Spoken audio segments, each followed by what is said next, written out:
Prime Minister promised Canadians to, and I quote, negotiate a victory. He promised have a deal by July 21st, 2025.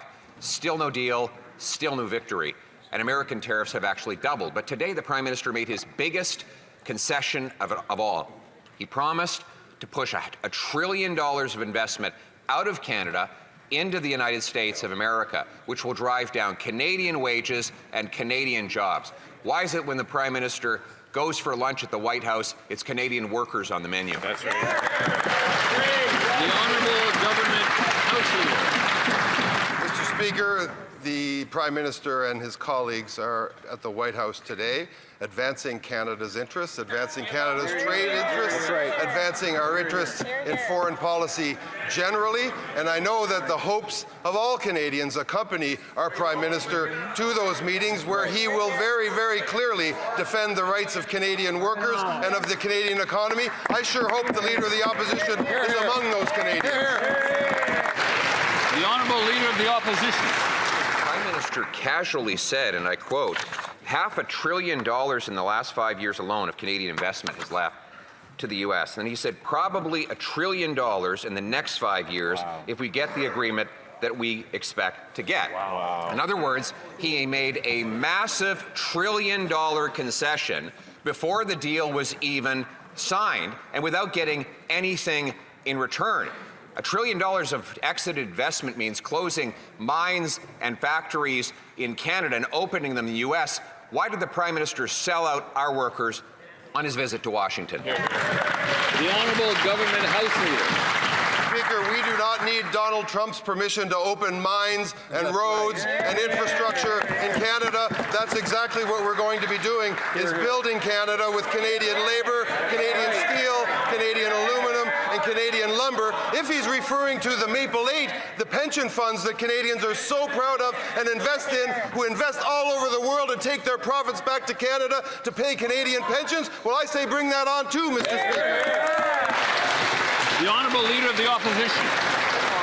This government has already admitted that we have a problem with Canadian pension money leaving Canada to create jobs in other countries. They even created a Brookfield-run program to bring it back. But today, the Prime Minister promised the President that Canadian government policies would drive $1 trillion out of our economy into the American economy over the next 5 years. That is twice as bad as has happened in the last half-decade.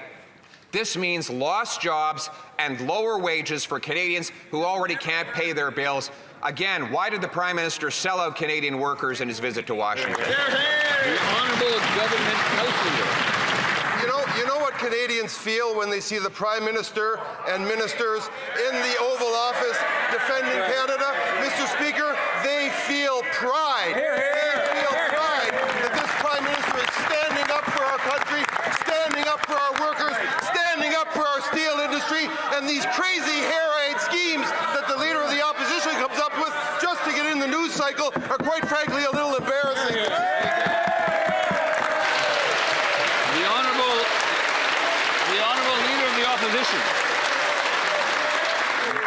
Mr. Speaker, all the hyperventilating in the world will not change the fact that the Prime Minister casually said in the Oval Office today, he bragged that $500 billion Canadian investment dollars have left for the States in the last 5 years, and then promised that $1 trillion more will leave in the next 5 years. That'll mean mines closing in Quebec and opening in Pennsylvania.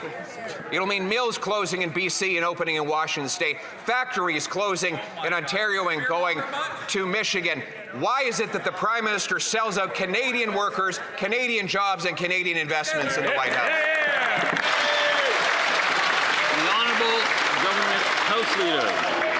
Mr. Speaker, we have said all along that Canada will look after its own people with our own projects, our own labor, our own material. We'll be opening mines, we'll be opening ports, we'll be opening railways, we'll be opening our Arctic. We are going to continue to build this country and get a fair, good trade deal for Canada, and it'll be thanks to this Prime Minister, Mr. Speaker.